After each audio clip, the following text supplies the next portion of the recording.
بسم الله الرحمن الرحيم.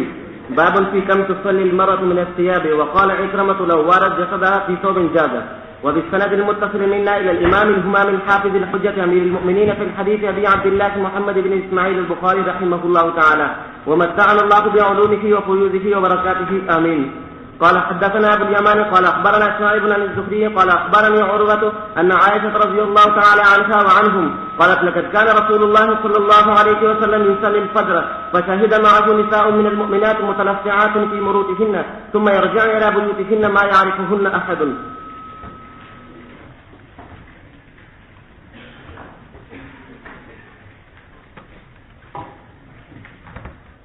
بسم الله الرحمن الرحيم. الحمد لله رب العالمين والصلاة والسلام على رسوله الكريم وعلى آله وأصحابه أجمعين. أما بعد،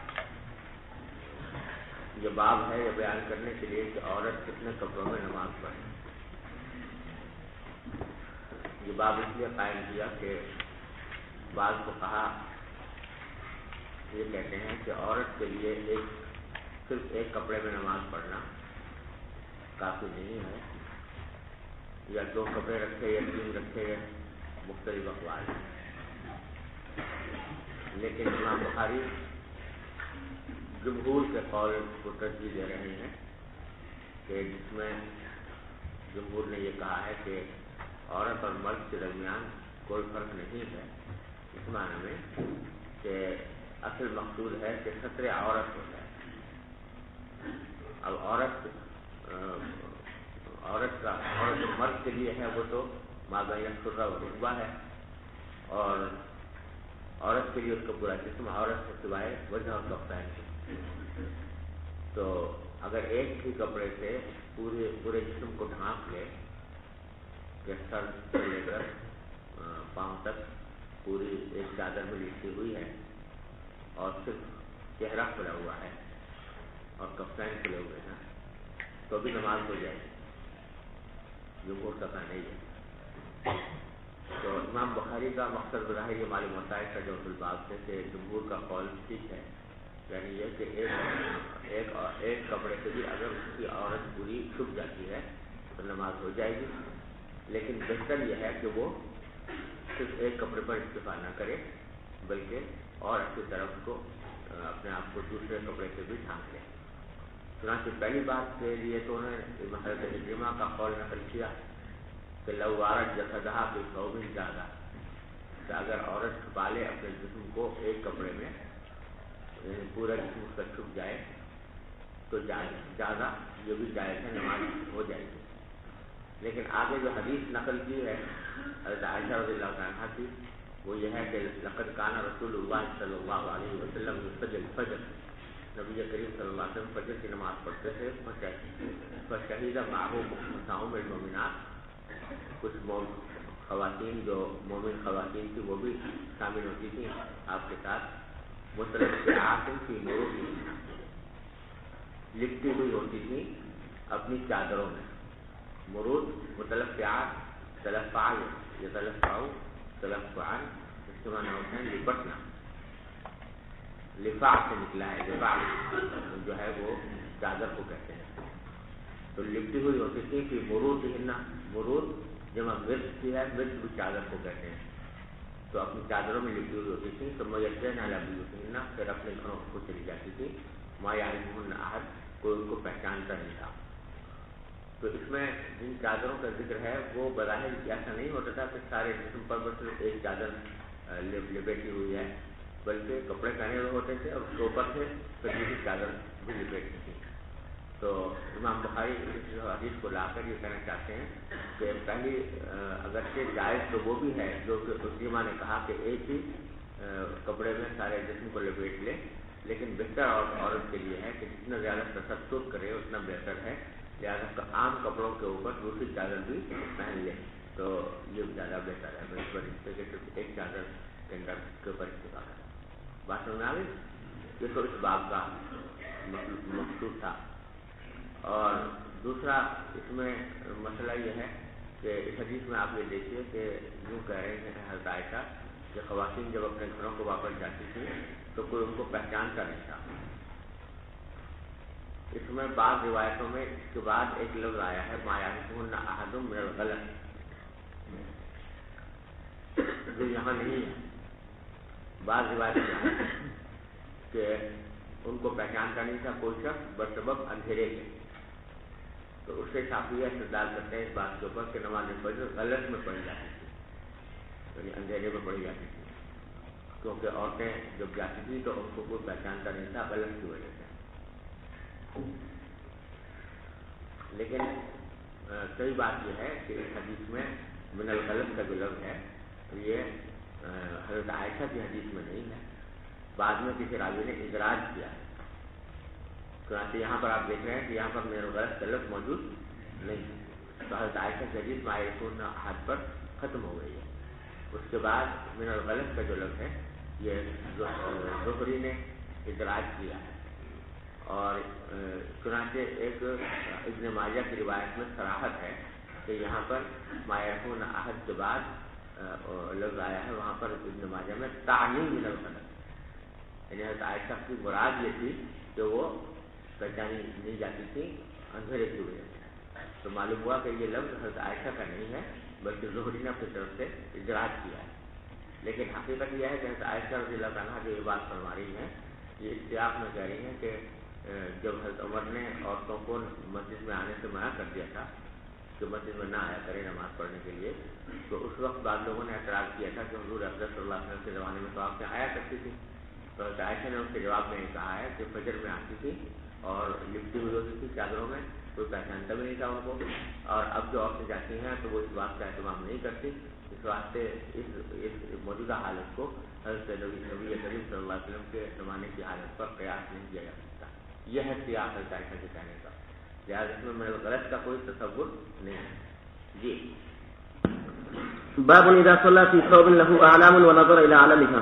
وبه قال حدثنا أحمد بن يونس قال أخبرنا إبراهيم بن سعد قال حدثنا ابن شهاب عن عروة عن عائشة رضي الله تعالى عنها وعنهم أن النبي صلى الله عليه وسلم صلى في خميسة لها أعلام فنظر إلى أعلامها نظرة فلما انصرف قال اذهبوا بخميسة هذه إلى أبي جهم وأتوني بأنبجانية أبي جهم فإنها ألهتني آنفا عن صلاتي. وقال هشام بن عروة عن أبيه عن عائشة رضي الله تعالى عنها وعنهم قال النبي صلى الله عليه وسلم كنت أنظر إلى علمها وأنا في الصلاة فأخاف أن تفتنني. اس باب میں یہ بتلانا مقصود ہے کہ ایسے کپڑوں میں نماز پڑھنا جن میں نقش و نگار یہ اچھا نہیں. نماز تو ہو جائے گی لیکن ایسے کپڑوں میں نماز پڑھنا جس میں نقش و نگار ہوں یہ پسندیدہ نہیں ہے, کیونکہ آدمی کا ذہن ان نقش و نگار کی طرف متوجہ ہو جاتا ہے اور خشوع جو مطلوب ہے نماز کا وہ حاصل نہیں ہوتا. تو کہتے ہیں کہ صلی فی ثوب لہو اعلام, جب کوئی شخص ایسے کپڑے میں نماز پڑھے جس میں کوئی نقش و نگار ہو. اعلام جمع علم کی, علم سے مراد نقش و نگار. وہ نظر الی عالمہا, اور نماز کے دوران آدمی ان نقش و نگار کو دیکھے بھی. تو کہنا مقصود یہ ہے کہ نماز ہو جائے گی لیکن ایسا کرنا پسندیدہ نہیں. چنانچہ حضرت عائشہ کی حدیث نقل کی ہے رضی اللہ تعالیٰ عنہا ان نبی صلی اللہ علیہ وسلم صلی فی خمیصۃ لہا اعلام, آپ نے ایسی ایک کمبل میں نماز پڑھی. خمیصہ کہتے ہیں کمبل کو, لہا اعلام اس کے اندر کے نقش و نگار تھے. بنظر الی اعلامہا نظرۃ, آپ نے اس کے نقش و نگار کی طرف ایک نظر ڈالی. فلما انصرف, جب نماز پڑھ کر فارغ ہوئے, قال اذهبوا بخمیصتی هذه الى ابی جہم, کہ تو آپ نے فرمایا کہ میرا جو کمبل ہے لے جاؤ ابو جہم کے پاس. واتونی بانبجانیۃ ابی جہم, اور میرے پاس لے آؤ ابو جہم کا دوسرا کمبل جو بغیر نقش و نگار کے.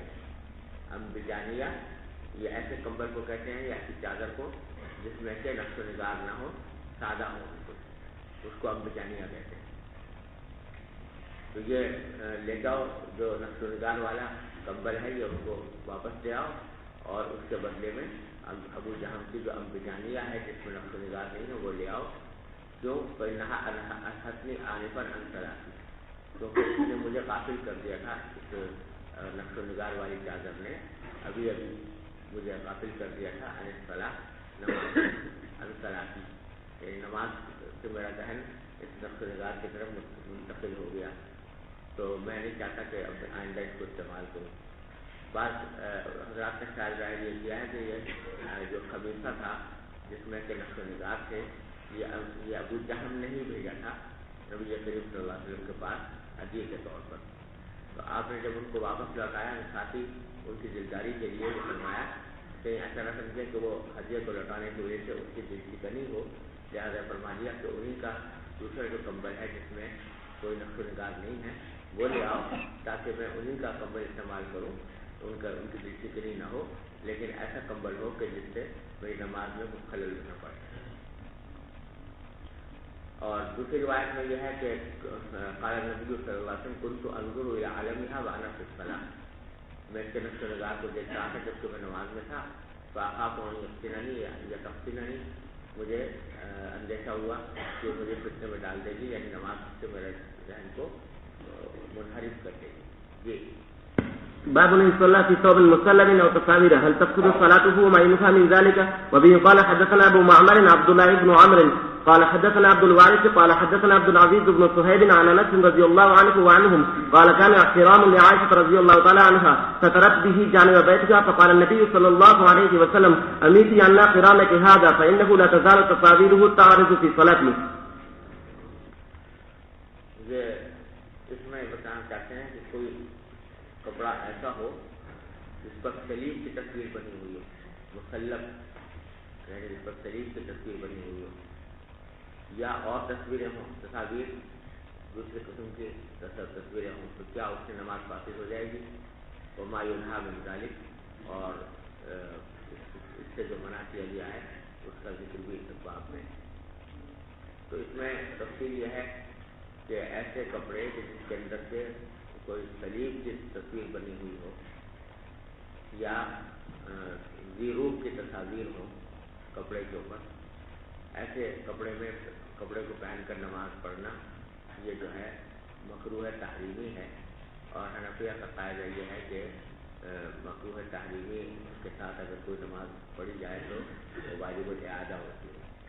لہٰذا حنفیہ نے کہا ہے کہ اگر کپڑا جس کے اوپر جسے پہن کر نماز پڑھ رہا ہے اس میں تصویریں ہیں یا سامنے تصویر ہے آدمی کے، تو اس صورت میں نماز واجب الاعادہ ہے. بعض حنفیہ نے یہ کہا ہے، بعض نے کہا واجب الاعادہ تو نہیں ہے، یعنی مکروہ ہے لیکن واجب الاعادہ نہیں ہے، ہو جائے گی نماز لیکن اعادہ واجب نہیں ہوگا. تو اس میں صورت یہ ہے کہ جب آدمی پہنے ہوئے ہو تصویروں والا کپڑا تو اس میں تو نماز واجب الاعادہ ہوگی، لیکن اگر اس کے جس جگہ نماز پڑھ رہا ہے وہاں سامنے یا دائیں بائیں تصویریں ہیں تو اس میں صحیح قول یہ ہے کہ نماز واجب الاعادہ نہیں ہے. کیونکہ یہ جو قاعدہ ہے حنفیہ کا کہ کل صلاۃ حدیت مع الکراہۃ تجب اعادتها، یعنی جو نماز کراہت تحریمی کے ساتھ پڑھی جائے اس کا اعادہ واجب ہے. یہ اس وقت ہے جب کہ کراہت قلب صلاۃ ہے، افعال صلاۃ ہے، لیکن اگر صلاۃ سے باہر کوئی چیز ہے جس کی وجہ سے کراہت پیدا ہوئی ہے تو نماز واجب الاعادہ نہیں ہوتی. جب آدمی کپڑے پہن کر نماز پڑھ رہا ہے، خود کپڑے کی تصویریں ہیں، تو اس میں تو نماز واجب الاعادہ ہے، اس لیے کہ وہ ایک طرح سے قلب صلاۃ میں ہے کیونکہ مصلی کے جسم پر ہے تصویریں. اور اگر تصویریں باہر ہیں، سامنے ہیں یا دائیں بائیں ہیں، تو اس صورت میں نماز واجب الاعادہ نہیں ہے کیونکہ نماز کراہت قلب صلاۃ میں ہے. جی اچھا، اس میں حدیث نقل کیا انس رضی اللہ عنہ کی، وہ فرماتے ہیں کہ کان کرام لعائشہ، حضرت عائشہ کا ایک پردہ تھا، کرام کے معنی پردہ، سترت بھی جانب بیتہا، جس سے کہ انہوں نے اپنے گھر کے ایک حصے کو چھپایا ہوا تھا. فقال النبی صلی اللہ علیہ وسلم، تو آپ نے فرمایا کہ امیتی انا کرامتی ھذا، ہم سے دور کر دو اس اپنے پردے کو. امیتی اماطہ سے نکلا ہے، اماطہ یمیت اماطتن کے معنی ازال یزیل ازالتن، ہٹا دو اس کو پردے کو، اس لیے کہ انہ لا تزال تصاویر تعرض فی صلاۃ، کیونکہ اس کی جو تصویریں ہیں وہ میری نماز کے اندر سامنے آ جاتی ہیں. تو آپ نے اس کو ہٹانے کا حکم دیا، تو معلوم ہوا کہ سامنے ایسا پردہ نہیں ہونا چاہیے. جی بسم الله الرحمن الرحيم. باب من صلى في فروج حرير ثم نزعه. وبالسند المتصل منا الى الامام. پڑھنے والے کا ہے آپ نے پہلے بھی پڑھا تھا؟ جی پہلے بھی پڑھا تھا. جی. وبالسند المتصل منا الى الامام الامام الحافظ الحجة امير المؤمنين في الحديث ابي عبد الله محمد بن اسماعيل البخاري رحمه الله ومتعنا بعلومه وفيوضه وبركاته امين. قال حدثنا عبد الله بن يوسف قال حدثنا الليث بن يزيد عن ابي الخير عن عقبة بن عامر رضي الله عنه وعنهم قال أهدي إلى النبي صلى الله عليه وسلم فروج حرير فلبسه فصلى فيه ثم انصرف فنزعه نزعا شديدا كالقارئ له وقال لا ينبغي هذا للمتقين. فروج کہتے ہیں ایک ایسے قبا کو جس کے پیچھے شگاف ہوتا ہے. قبا ہے لیکن پیچھے کی جانب اس میں شگاف ہے تو اس سے ہو جاتا ہے, اس کو فروج کہتے ہیں. تو اس میں روایت میں ہے کہ حضرت عقبہ بن عامر رضی اللہ عنہ فرماتے ہیں کہ نبی کریم صلی اللہ علیہ وسلم کو ہدیے میں دیا گیا ایک حریر کا فروج. تو آپ نے اس کو پہنا اور پھر نماز پڑھی. تو اس کے بعد جب فارغ ہوئے تو پھر نزعوا نزعا شدیدا, تو آپ نے اس کو سختی کے ساتھ اپنے جسم سے اتار دیا. کالقارئ لہ, ایسے جیسے کہ وہ اس کو ناپسند کر رہے ہوں. وقال, فرمایا کہ لا ينبغي هذا للمتقين, یہ لباس مناسب نہیں ہے متقیوں کے لیے. تو یہ اس وقت کی بات ہے جب کہ حریر کی حرمت نہیں آئی تھی باقاعدہ, تو حرمت نہیں آئی تھی لہٰذا آپ نے شروع میں پہن لیا اس کو. لیکن چونکہ آگے حرمت آنے والی تھی اور اس وقت میں آپ نے فرمایا کہ یہ متقیوں کے لیے مناسب نہیں. یہ وہ ایک آغاز تھا اس حریر کے استعمال کو ختم کرنے کا. بعد میں پھر باقاعدہ حرمت آ گئی. جی. وبه قال حدثنا محمد بن عرارة قال حدثني عمر. باب في الثوب الأحمر. وبه قال حدثنا محمد بن عرارة قال حدثني عمر بن أبي زايدة عن عوف بن أبي جحيفة عن أبيه رضي الله عنه وعنهم قال رأيت رسول الله صلى الله عليه وسلم في حبة حمراء من أدم ورأيت بلالا أخذ وضوء رسول الله صلى الله عليه وسلم ورأيت الناس يقتدرون ذلك الوضوء فمن أصاب منه شيء تمسح به ومن لم يصب منه شيء أخذ من بلل يد صاحبه ثم رأيت بلالا أخذ حنزة له فركزها وخرج النبي صلى الله عليه وسلم في حلة حمراء مشمرا صلى إلى الأنزة بالناس ركعتين ورأيت الناس والدواب يمرون من بين يدي الأنزة. حضرت ابو جحیفہ رضی اللہ عنہ فرماتے ہیں کہ میں نے رسول اللہ صلی اللہ علیہ وسلم کو دیکھا ایک سرخ رنگ کے قبے میں جو چمڑے کا بنا ہوا تھا. چمڑے کا وہ خیمہ تھا سرخ رنگ کا, اس میں آپ تشریف فرماتے اور یہ غالباً حجۃ الوداع کا واقعہ ہے.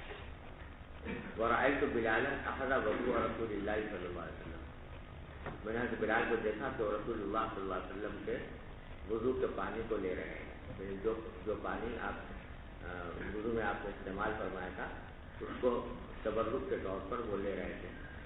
اور آیت الناس یقتدرون ذلک الوضو, اور میں نے لوگوں کو دیکھا کہ وہ لپک رہے ہیں, یعنی جلدی سے لینا چاہتے ہیں نبی کریم صلی اللہ علیہ وسلم کا استعمال کردہ پانی.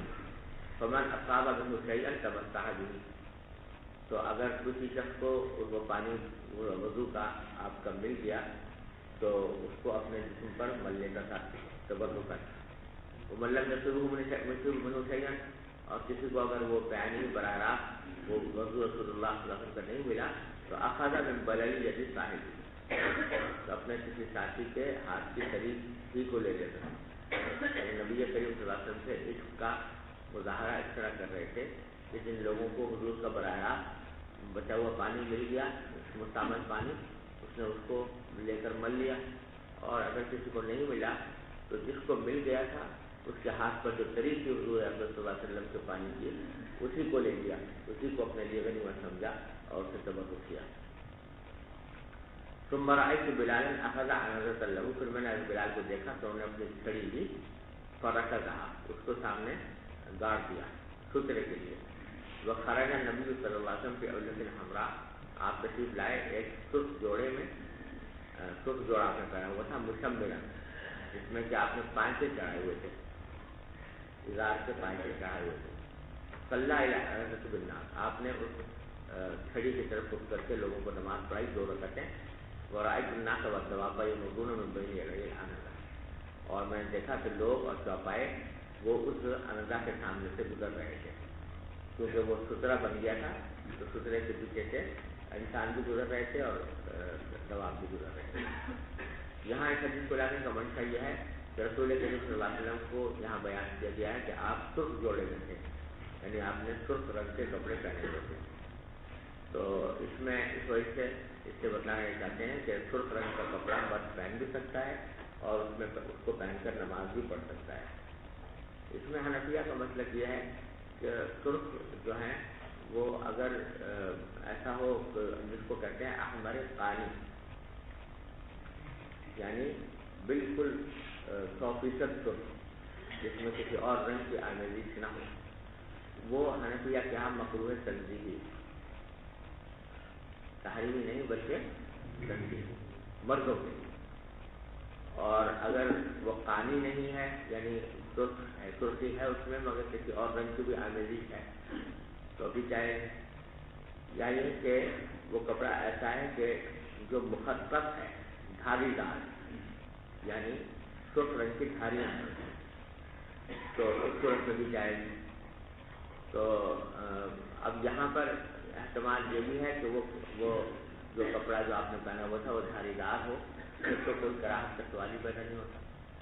اور اگر وہ ہمارے قانی بھی ہو تو زیادہ سے زیادہ وہ کیا ہوگا؟ مکروہ تنزیہی.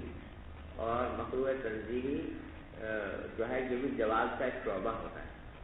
لہذا کبھی کبھی نبی کریم صلی اللہ علیہ وسلم نے ایسا کیا ہے کہ کسی عمل کے جائز ہونے کو بتانے کے لیے ایسا کام بھی کیا ہے جو مکروہ تنزیہی کہلاتا ہے.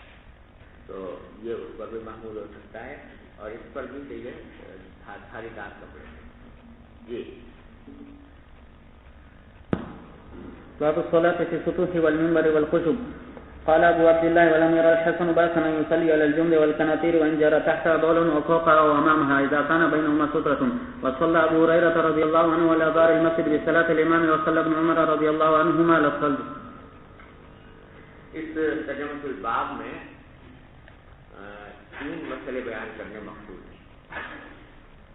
ایک مسئلہ تو یہ بیان کرنا چاہتے ہیں کہ نماز جس جگہ پڑھی جا رہی ہے وہ اس کا جن سے عرض سے ہونا ضروری نہیں ہے،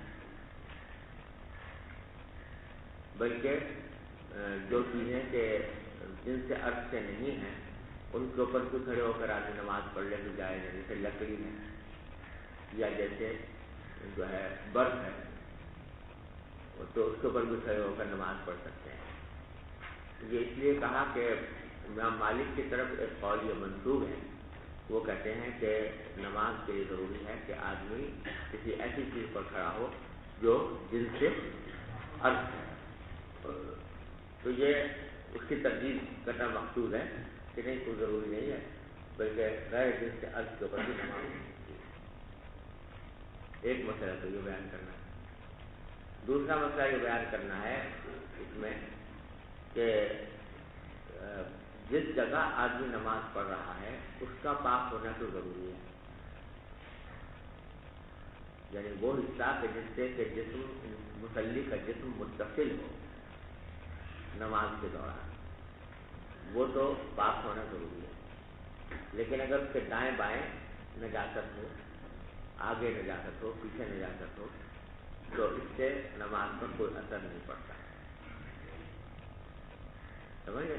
دوسرا مسئلہ یہ بیان کرنا چاہتے ہیں. اور تیسرا مسئلہ یہ بیان کرنا چاہتے ہیں کہ اگر امام جو ہے مقتدیوں سے کچھ بلندی پر ہو اور مقتدی نیچے ہوں تو بھی نماز ہو سکتی ہے.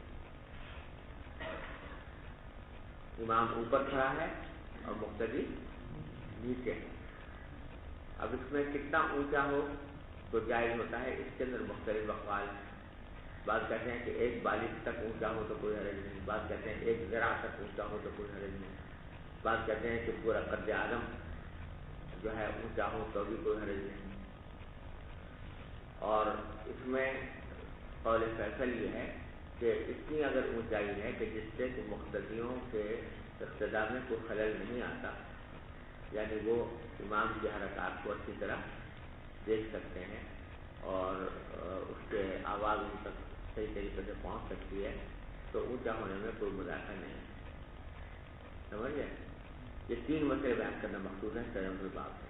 دیکھو باب الصلاۃ فی السطوح والمنبر والخشوع، نماز پڑھنا چھتوں پر، سطوح کے مطلب ہے چھت، والمنبر اور منبر پر پڑھنا،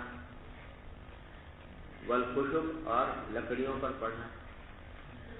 تو جن سے عرض سے ہونا ضروری نہیں ہے، بلکہ منبر اور خشوع وغیرہ پر بھی نماز پڑھی جا سکتی ہے. قال ابو عبداللہ ولم ير الحسن بأسا ان يصلي على الجنب، اور حسن بصری فرماتے ہیں، حسن بصری کا قول نقل کیا کہ انہوں نے کوئی حرج نہیں سمجھا اس بات میں کہ کوئی شخص نماز پڑھے جمد پر. جمد کا معنی جمع ہوا پانی، وہ پانی سے جو سردی کی وجہ سے جم کر برف کسی شکل اختیار کر دیا ہو. والقناطیر، اور اسی طریقے سے اگر کوئی شخص نماز پڑھے پلوں پر، قناطیر جمع قنطرہ کی پل، سمجھے نا. وَإِن جَرَى تَحْتَهَا بَوْلٌ، چاہے اس کے نیچے پیشاب بہ رہا ہو. یعنی بعض اوقات کوئی پل ہوتا ہے کہ جو گندے نالے کے اوپر بنایا ہوا ہے، اب اس نالے کے اندر پیشاب بھی بہ رہا ہے، آدمی اس قنطرہ کے اوپر یعنی پل پر نماز پڑھ رہا ہے تو کوئی حرج نہیں. او فوقہا او امامہا، یا وہ گندگی بہ رہی ہو اس کے اوپر. یعنی بعض اوقات اس طرح ہوتا ہے کہ ایک پل بنا ہوا ہے اور اوپر اس کے مکانات ہیں جس میں بیت الخلاء وغیرہ بھی ہیں، تو اس میں گندگی ہے لیکن اس میں کوئی حرج نہیں ہے پل پر نماز پڑھنے میں. او امامہا، یا قنطرہ کے سامنے پیشاب پڑا ہوا ہے تو بھی کوئی حرج نہیں ہے، نماز ہو سکتی ہے. اذا کان بینہما سترۃ، جبکہ ان کے اور ان کے درمیان کوئی سترہ ہو، یعنی کوئی حائل ہو، یعنی پیشاب کے درمیان یعنی نجاست کے درمیان اور مصلی کے درمیان کوئی چیز حائل ہو، یعنی کچھ فاصلہ ہو. وصلی ابو ہریرہ رضی اللہ عنہ علی ظہر المسجد بصلاۃ الامام، اور حضرت ابو ہریرہ نے مسجد کی چھت پر نماز پڑھی امام کی نماز کے ساتھ. یعنی امام جو ہے وہ مسجد کے اندر نماز پڑھا رہا تھا اور حضرت ابو ہریرہ اس کی چھت پر تھے، اقتداء کر رہے تھے. تو معلوم ہوا کہ امام نیچے ہو اور مقتدی اوپر ہو تو بھی جائز ہے. وصلی ابن عمر علی الثلج، عبداللہ ابن عمر نے برف کے اوپر کھڑے ہو کر نماز پڑھی. تو اس سے بھی معلوم ہوا کہ جن سے عرض سے ہونا ضروری نہیں ہے بلکہ برف کے اوپر بھی نماز پڑھی جا سکتی ہے. جی. وبه قال حدثنا علي بن عبد الله قال حدثنا سفيان قال حدثنا ابو حازم قال سألوا سهل بن سعد رضي الله عنه وعنهم من اي شيء المنبر، فقال ما بقي في الناس اعلم به مني هو من اصل الغابة عمله فلان مولى فلانة لرسول الله صلى الله عليه وسلم، وقام عليه رسول الله صلى الله عليه وسلم حين عمل ووضع فاستقبل القبلة كبر وقام الناس خلفه فقرأ وركع الناس خلفه، ثم رفع رأسه ثم رجع القاهر فسجد على الأرض ثم عاد على المنبر ثم قرأ ثم ركع ثم رفع رأسه ثم رجع القاهر حتى سجد بالأرض، فهذا شأنه. قال أبو عبد الله قال علي بن عبد الله سألني أحمد بن حنبل من هذا الحديث قال وإنما أردت أن النبي صلى الله عليه وسلم كان أعلى من الناس فلا بأس أن يكون الإمام أعلى من الناس بهذا الحديث. قال فقلت فإن سفيان بن عيينة كان يسأل عن هذا كثيرا فلم تسمع منه. قال لا. یہ حضرت سہل بن سعد رضی اللہ عنہ کی روایت ہے. ابو حازم کہتے ہیں کہ لوگوں نے حضرت سہل بن سعد رضی اللہ عنہ سے سوال کیا کہ من ای شیء المنبر، نبی کریم صلی اللہ علیہ وسلم کا جو منبر تھا وہ کس چیز سے بنایا گیا. تو اس کے بعد میں سہل بن سعد نے فرمایا کہ ما بقیۃ الناس اعلم به منی، اب لوگوں میں کوئی آدمی ایسا باقی نہیں رہا جو اس بات کو زیادہ جانتا ہو میرے مقابلے میں. یہ سہل بن سعد رضی اللہ عنہ جو ہیں جو حضور کے زمانے میں کم سن تھے، کم عمر تھے، اور جس وقت یہ سوال کیا جا رہا ہے اس وقت اکثر صحابہ کا انتقال ہو چکا تھا. اس واسطے سہل بن سعد کہتے ہیں کہ اب کوئی ایسا آدمی باقی نہیں رہا جو حضور اکرم صلی اللہ علیہ وسلم کے منبر کی تاریخ اور اس کی کیفیت سے مجھ سے زیادہ واقف ہو. پھر فرمایا کہ وہ من اصل الغابہ، کہ یہ منبر جو بنایا گیا تھا یہ غابہ کے مقام کے ایک جھاؤ کے درخت سے بنایا گیا تھا. غابہ ایک جگہ کا نام ہے. غابہ ویسے جنگل کو بھی کہتے ہیں، لیکن یہ ایک جگہ تھی جو جبل احد کے پیچھے ایک بڑا علاقہ تھا، اس کو غابہ کہا جاتا ہے. اور اصل کہتے ہیں، اصل کے معنی جھاؤ کا درخت کی ایک قسم ہے جھاؤ، اس کو اصل کہتے ہیں. تو یہ ممبر جو بنایا گیا تھا وہ غابہ کے سے ایک غابہ میں ایک جھاؤ کا درخت تھا، اس کی لکڑی سے بنایا گیا تھا. عملہ فلان مولا فلان کا، تو بتایا کہ یہ فلاں شخص نے بنایا تھا، اور وہ فلاں شخص جو تھا فلاں خاتون کا غلام تھا، اس نے بنایا تھا. اور بنایا تھا رسول اللہ صلی اللہ علیہ وسلم کے لیے. وقام علیہ رسول اللہ صلی اللہ علیہ وسلم حین حملہ، اور رسول کریم صلی اللہ علیہ وسلم اس پر کھڑے ہوئے جب وہ بنایا گیا. وہ وضع، اور بنایا گیا اور اس کو رکھا گیا مسجد میں. واستقبل القبلہ، تو آپ ممبر پر کھڑے ہو کر آپ نے قبلے کا رخ کیا. وکبر، اور وہیں پر کھڑے کھڑے ممبر پر کھڑے کھڑے آپ نے تکبیر کہی. وقام الناس خلفہ، اور لوگ آپ کے پیچھے کھڑے ہو گئے. فقرأ ورکع، تو پہلے آپ نے قرأت کی، اس کے بعد رکوع فرمایا. ورکع الناس خلفہ، آپ کے پیچھے لوگوں نے رکوع کیا. ثم رفع رأسہ، پھر آپ نے سر اٹھایا رکوع سے. ثم رجع القہقرہ، پھر آپ الٹے پاؤں پیچھے لوٹے. فسجد علی الارض، پھر آپ نے زمین پر سجدہ کیا. یعنی ممبر پر کھڑے ہو کر نماز شروع کی، اور رکوع تک آپ ممبر ہی پر کھڑے رہے. جب سجدے کا وقت آیا تو پیچھے ہٹے، اور پیچھے ہٹ کر زمین پر پہنچ کر سجدہ کیا. تو یہ ممبر پر کھڑے ہو کر جو آپ نے نماز پڑھنی شروع کی تھی، اس کا منشا بظاہر یہ تھا کہ تاکہ لوگ پیچھے صفوں تک کے لوگ آپ کی نماز کی کیفیت کو دیکھ سکیں.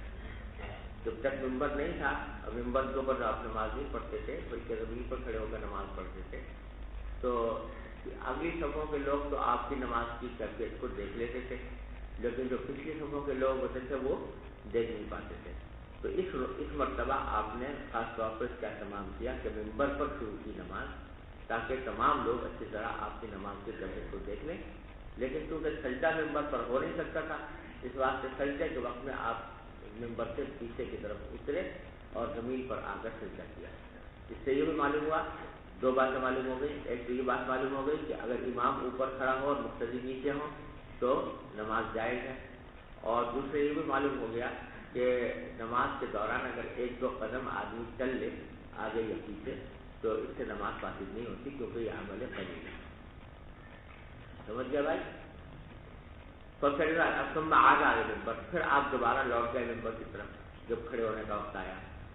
ثم قرأ ثم ركع ثم رفع رأسه ثم رجع قهقرا حتى صعد بالأرض فهذا شأنه. یہ ہے واقعہ ممبر کے بننے کا. قال ابو عبداللہ قال علی بن عبداللہ، امام بخاری اس حدیث کو روایت کرنے کے بعد کہتے ہیں کہ علی بن عبداللہ یعنی علی بن المدینی رحمہ اللہ کہتے ہیں کہ مجھ سے احمد بن حنبل رحمۃ اللہ علیہ نے اس حدیث کے بارے میں سوال کیا تھا. قال، تو علی بن مدینی کہتے ہیں کہ وانما اردت ان النبی صلی اللہ علیہ وسلم كان اعلى من الناس. اس حدیث کو روایت کرنے سے میرا مقصد یہ ہے کہ دیکھو اس میں نبی کریم صلی اللہ علیہ وسلم لوگوں سے بلند تھے، بلند جگہ پر کھڑے ہوئے تھے. معلوم ہوا کہ ایسا کرنے سے فلا باس ان يكون الامام اعلى من الناس، یعنی امام اگر لوگوں سے بلند جگہ پر کھڑا ہو تو کوئی حرج نہیں. بہذا الحدیث، اس حدیث سے یہ بات معلوم ہے. قال فقلت فإن سفيان بن عيينة كان يسأل عن هذا كثيرا. تو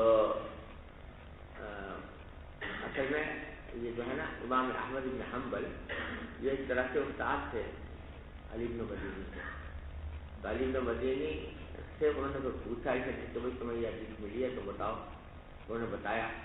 تو اس کے بعد پھر علی بن مدینی کہتے ہیں کہ میں نے احمد بن حنبل سے کہا کہ آپ مجھ سے پوچھ رہے ہیں نا یہ حدیث، جس کے معنی ہے کہ اس سے پہلے آپ کو یہ حدیث نہیں ملی. تو سفیان بن عیینہ تو اس مسئلے کے بارے میں ان سے کثرت سے سوال کیا جاتا تھا، یعنی اس بات سے کہ اگر امام اوپر ہو اور مقتدی نیچے ہوں تو نماز ہو جاتی ہے یا نہیں. تو فلم تستطیعوا منہ، تو کیا آپ نے ان سے نہیں سنی تھی علی احمد بن حنبل رحمۃ اللہ علیہ؟ قال اللہ، تو احمد بن حنبل سے کہا کہ کیا آپ نے سبحان بیانہ کی حدیث نہیں سنی تھی؟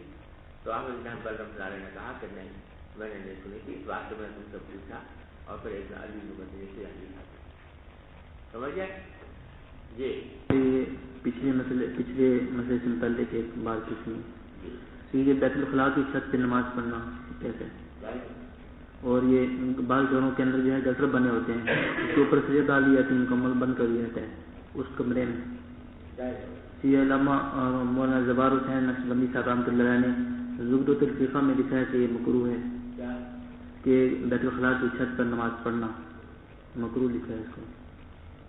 مکروہ کوئی شریف مکروہ تو برائے ہونے کی کوئی وجہ نہیں ہے، لیکن جو ہے یعنی ظاہر ہے کہ کسی ایسی جگہ پر پڑھنا جہاں ذرا سا بھی صبح نہ ہو تو بہتر ہے، اس کے مقابلے میں ناپسند کے طور پر کہہ دیا ہوگا، لیکن جہاں تک شریف کراہت ہے وہ جی اس میں عمل کثیر لازم نہیں ہے. یہ ہمارا جہاں ایک دو قدم اگر چل لے تو وہ عمل قریب. اگر نماز شروع ہو جائے اور اس کے بعد آگے جگہ خالی ہو تو کیا چند قدم آگے بڑھ سکتا ہے نماز کے اندر ایک دم جی. حنفیہ نے جو مصروف کپڑوں کو مکروہ تنزیہی قرار دیا ہے اس کی کیا وجہ؟ بس یہ اصل میں اس میں روایتیں مختلف ہیں، بعض روایتوں میں ممانعت آئی ہے، بعض میں اس پر عمل ثابت ہوا ہے.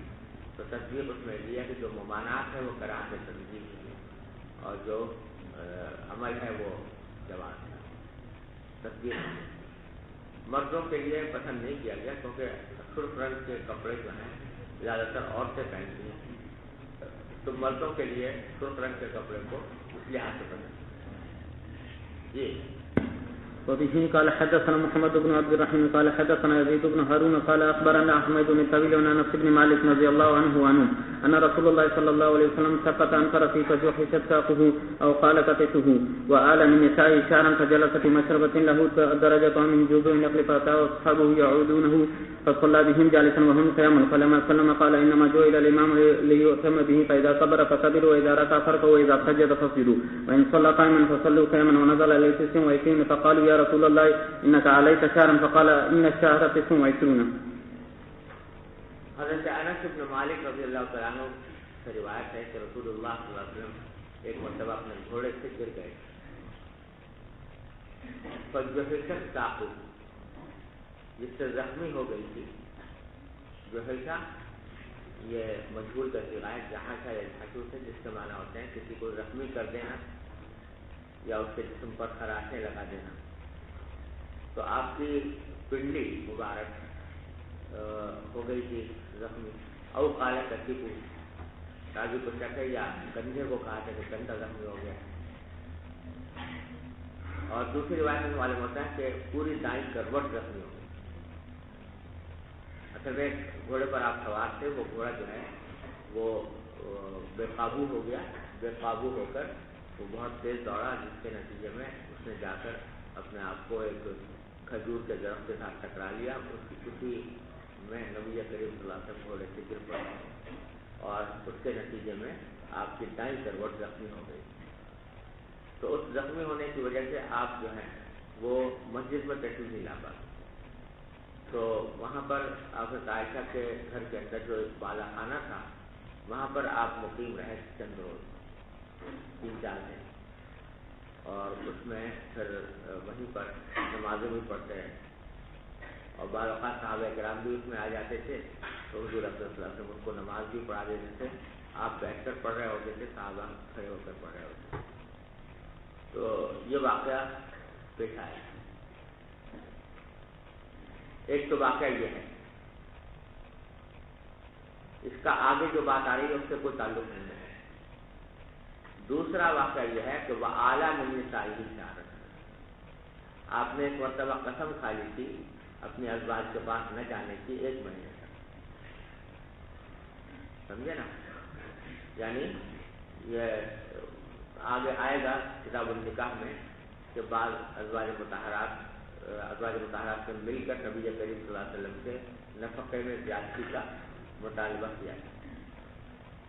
تو نبی کریم صلی اللہ علیہ وسلم کو ازواج مطہرات کی یہ بات پسند نہیں آئی.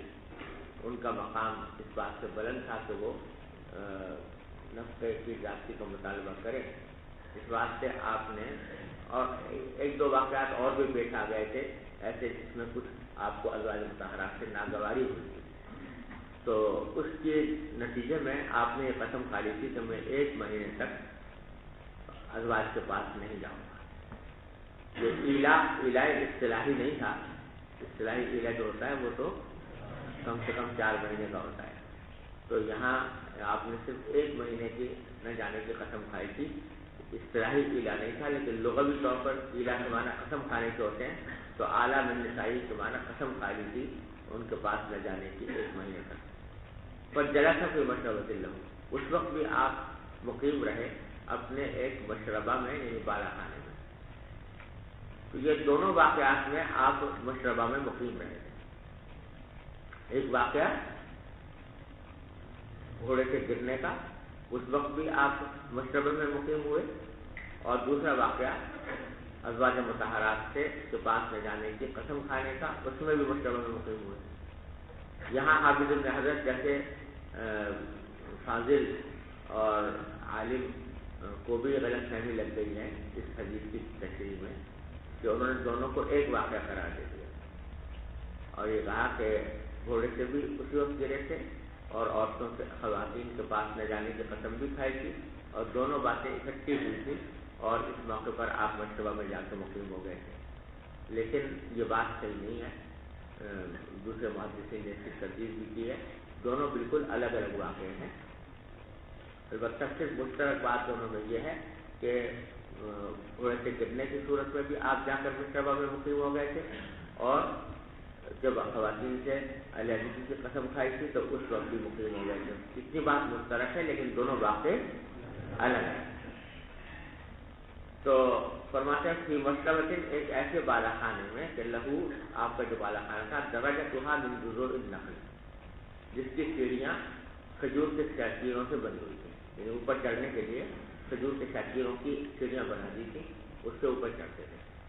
فأتاہ اصحابہ یعودونہ، تو آپ کے صحابہ آپ کے پاس آئے آپ کی بیمار پرسی کے لیے کیونکہ وہ آپ کی دائیں کروٹ زخمی تھی.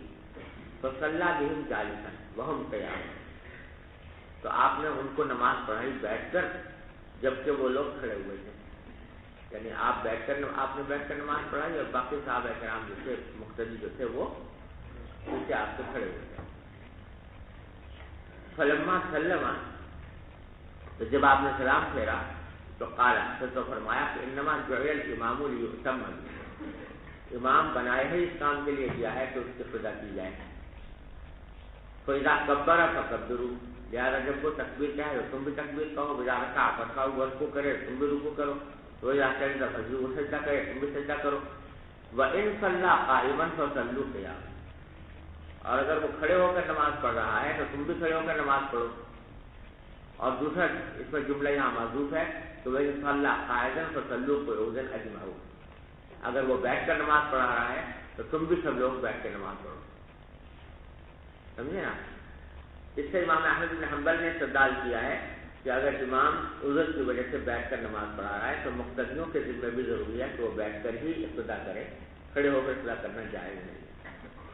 لیکن جمہور کا کہنا یہ ہے کہ اگر امام معذور ہے بیٹھ کر پڑھا رہا ہے تو مقتدی اگر معذور نہیں ہے تو ان کو کھڑے ہو کر ہی پڑھنی چاہیے. اور کہتے ہیں کہ یہ واقعہ منسوخ ہے، اس واقعے میں جو حکم دیا گیا ہے یہ منسوخ ہے.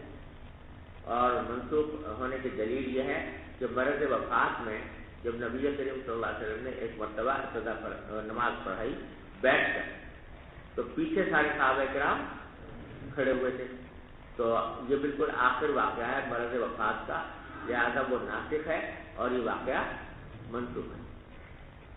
پھر آگے فرماتے ہیں نزل ل29، آپ 29 دن کے بعد پھر وہاں سے مشروبہ سے نیچے اتر آئے، یعنی ازواج مطہرات کے پاس آ گئے. فقالو، تو لوگوں نے کہا کہ یا رسول اللہ انک علیک شہرا، آپ نے تو 1 مہینہ ازواج سے دور رہنے کی قسم کھائی تھی اور آپ 1 مہینے سے پہلے آ گئے 29 دن میں. فقال ان الشهر 29، تو آپ نے فرمایا کہ یہ مہینہ جو ہے وہ 29 کا ہے. تو 29 کا مہینہ، لہٰذا مہینے کی والی قسم جو ہے پوری ہو چکی. اب مجھے اور آگے رہنے کی ضرورت نہیں. سمجھ گئے؟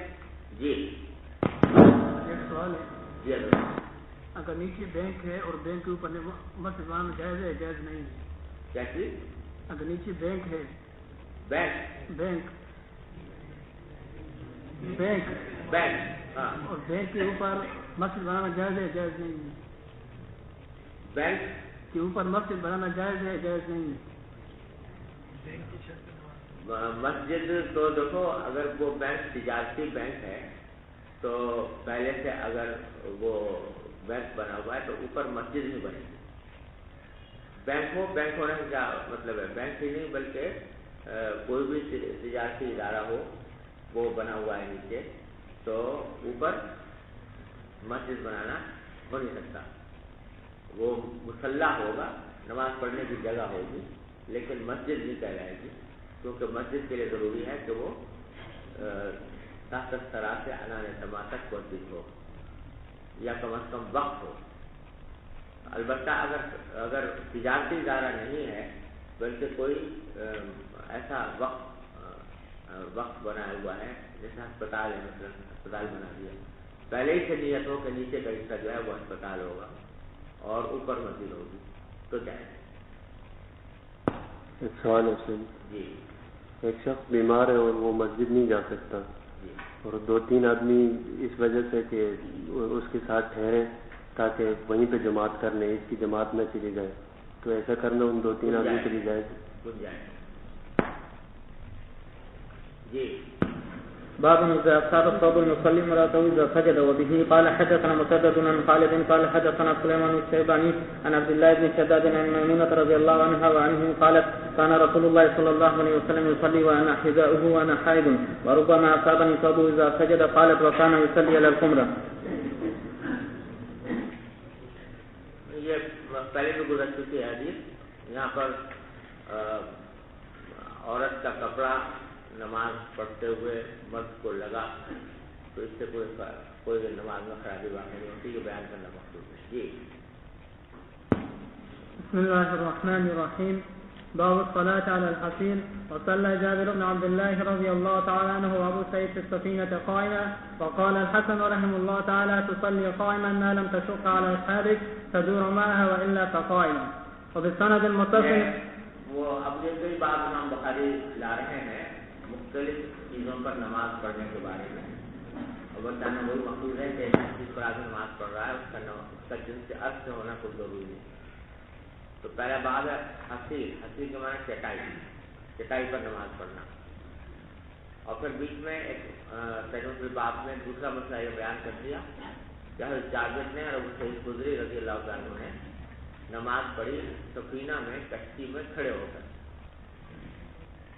اور حضرت حسن کا قول نقل کیا کہ تصلی قائما، کشتی میں جب تم سفر کر رہے ہو تو کھڑے ہو کر پڑھو، معلوم تشق علی اصحابک، جب تک کہ تم اپنے ساتھیوں کو مشقت میں نہ ڈال رہے ہو، اور تدور معہ، اور جب کشتی مڑے تو ان کو اس کے ساتھ مڑ جاؤ قبلہ رخ ہونے کے لیے.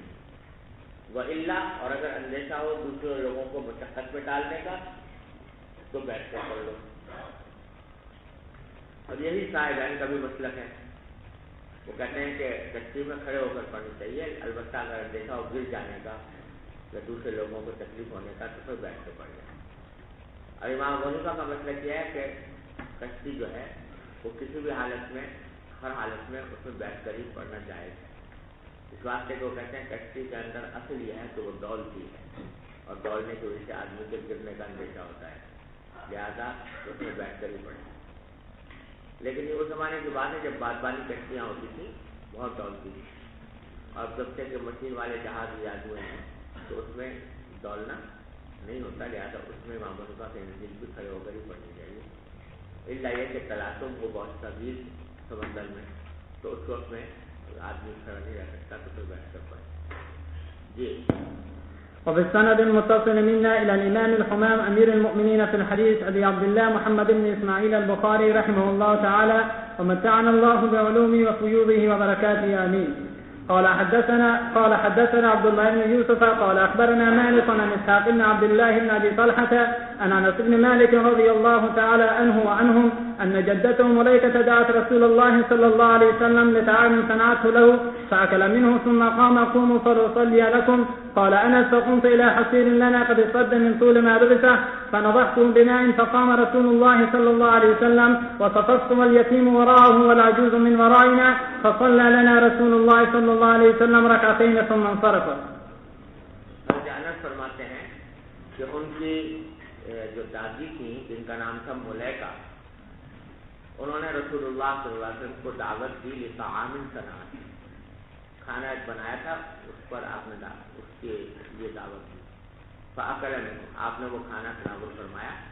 ثم قال، یہ فرمایا کہ قوموا فلیصلی لکم، آؤ کھڑے ہو جاؤ تاکہ میں تمہیں نماز پڑھاؤں. یعنی کیونکہ ان کے گھر میں گئے تھے تو آپ نے مناسب سمجھا کہ وہاں پر کچھ نفلی نماز پڑھ لیں تاکہ ان کے گھر کو حضور کی نماز کی برکت حاصل ہو جائے. قال انس، تو انس فرماتے ہیں فقمت الى حصیر لنا، میں کھڑا ہوا، ہماری ایک چٹائی تھی اس کی طرف، قد اسود من طول ما لبس، تو سیاہ پڑ گئی تھی کثرت استعمال کی وجہ سے. لبسا لبسا یلبسو لبسن، اس کے معنی ہوتے ہیں ملا دینا. خلق لبسا یلبسو کے معنی ہوتے ہیں پہننا، اور لبسا یلبسو ملا دینا، لبس کر دینا. تو مراد ہے استعمال، کہ یہ کثرت استعمال کی وجہ سے وہ سیاہ پڑ گئی تھی. فنضحته بماء، تو میں نے اس پر چھینٹے مارے کچھ پانی کے تاکہ اس کے اوپر گرد و غبار وغیرہ جو ہے وہ ہٹ جائے. تو قام رسول اللہ صلی اللہ علیہ وسلم، حضور کھڑے ہوئے. فصففت والیتیم وراءہ، تو میں نے سب باندھی، اب یتیم نے، یتیم ان کے بھائی کا نام ہے، آپ کے پیچھے نابالغ سے یتیم. والعجوز من ورائنا، اور بڑی بھی ہمارے پیچھے کھڑی ہو گئی، یعنی دادی جو تھی جیسے ملیکہ. تو رسول کریم صلی اللہ علیہ وسلم نے 2 رکعتیں پڑھائیں اور پھر تشریف لے گئے.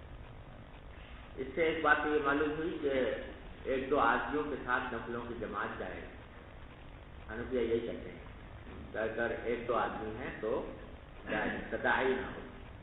اور تداعی کے معنی یہ ہے کہ امام کے علاوہ 3 آدمی سے زیادہ نہ ہو تو جائے. اور یہ ثابت ہے 1-2 مقامات پر نفلوں کی جماعت اس طریقے سے کر لیتا ہے، لیکن اس سے زیادہ نفلوں کی جماعت حنفیہ جائز نہیں کہتے، مکروہ جائز نہیں کہتے. امام شافعی رحمۃ اللہ علیہ مطلقاً جائز کہتے ہیں نوافل کی جماعت کو.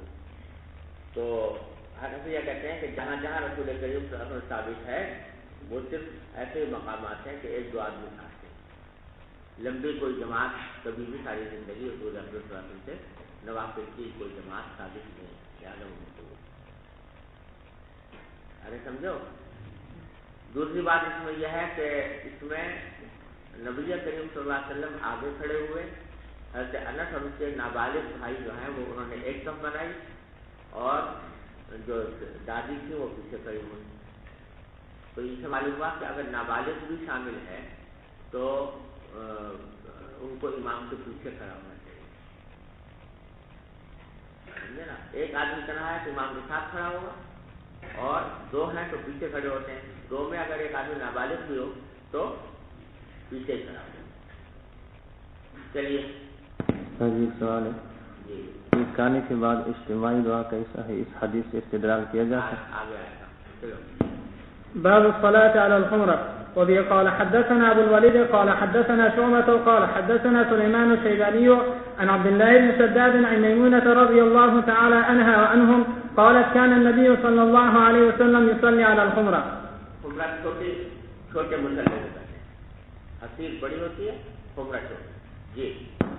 باب الصلاة على الفراش. وصلى أنس بن مالك رضي الله تعالى عنه على فراشه. وقال أنس رضي الله تعالى عنه كنا نصلي مع النبي صلى الله عليه وسلم فيسجد أحدنا على ثوبه. جو بستر پر بعض لوگ نماز پڑھنے کو مقروض سمجھتے ہیں نا، تو کوئی تبدیل کرنا چاہتے ہیں کہ بستر پر نماز پڑھنے میں کوئی حرج نہیں ہے. ہمارے یہاں بچپن میں مشہور تھا کہ بستر پہ بندر نماز پڑھتا ہے، تو یہ بچوں میں یہ بات تو حقیقت کچھ بھی نہیں ہے. بستر کے اوپر بھی نماز پڑھنا جائز ہے. تو کہتے ہیں کہ اس سے ایک تو استدلال کیا کہ انس سے بستر پر نماز پڑھی، اور حضرت سے یہ بھی فرمایا کہ ہم نبی کریم صلی اللہ علیہ وسلم کا نماز پڑھتے تھے تو ہم میں سے بعض لوگ اپنے کپڑوں کو سجدہ کرتے تھے، یعنی کپڑے کا کوئی حصہ آ گیا سامنے تو اس کو بھی سجدہ کر دیا. جب کپڑے پر سجدہ کرنا جائز ہے تو نماز پڑھنا بھی جائز ہے. جی. وبه قال حدثنا إسماعيل قال حدثني مالك عن أبي النضر مولى عمر بن عبيد الله عن أبي سلمة بن عبد الرحمن عن عائشة رضي الله تعالى عنها وعنهم زوج النبي صلى الله عليه وسلم أنها قالت: كنت أنام بين يدي رسول الله صلى الله عليه وسلم ورجلاي في قبلته، فإذا سجد غمزني فقبضت رجلي، وإذا قام بسطتهما. قالت: فالبيوت يومئذ ليس فيها مصابيح. وبه قال حدثنا يحيى بن بكير قال حدثنا الليث عن عقيل عن ابن شهاب قال أخبرني عروة أن عائشة رضي الله تعالى عنها وعنهم أخبرته أن رسول الله صلى الله عليه وسلم كان يصلي وهي بينه وبين القبلة على فراش آله اعتراض الجنازة. وبه قال حدثنا عبد الله بن يوسف قال حدثنا الليث عن يزيد عن عراك عن عروة أن النبي صلى الله عليه وسلم كان يصلي وعائشة رضي الله تعالى عنها معترضة بينه وبين القبلة على الفراش الذي كان ينامان عليه. کان آپ کی طرف سے بڑھا دیا جیب میں سے کھانا ہے على الفراش الذي ينامان عليه. باب السجود على الثوب في شدة الحر. وقال الحسن رحمه الله تعالى: كان القوم يسجدون على العمامة والقلنسوة ويداه في كمه. وبه قال حدثنا أبو الوليد هشام بن عبد الملك قال حدثنا بشر بن المفضل قال حدثني غالب الغطان عن بكر بن عبد الله عن أنس بن مالك رضي الله تعالى عنه وعنهم قال: كنا نصلي مع النبي صلى الله عليه وسلم فيضع أحدنا طرف الثوب من شدة الحر في مكان السجود. باب الصلاة في النعال. وبه قال حدثنا آدم بن أبي أياس قال حدثنا شعبة قال أخبرنا أبو مسلمة سعيد بن يزيد الأزدي قال: سألت أنس بن مالك رضي الله تعالى عنه وعنهم: أكان النبي صلى الله عليه وسلم يصلي فينا عليه؟ قال: نعم. حضرت سعید بن یزید الازدی کہتے ہیں کہ میں نے حضرت انس سے پوچھا کہ کیا نبی کریم صلی اللہ علیہ وسلم اپنے نالین مبارکین میں نماز پڑھتے تھے؟ تو حضرت انس نے کہا کہ یہاں پڑھتے تھے. نالین سے مراد یہاں پر وہ جوتے ہیں کہ جن میں انگلیوں کے زمین پر لگنے سے وہ مانے نہیں ہوتے، چپل جیسے. آگے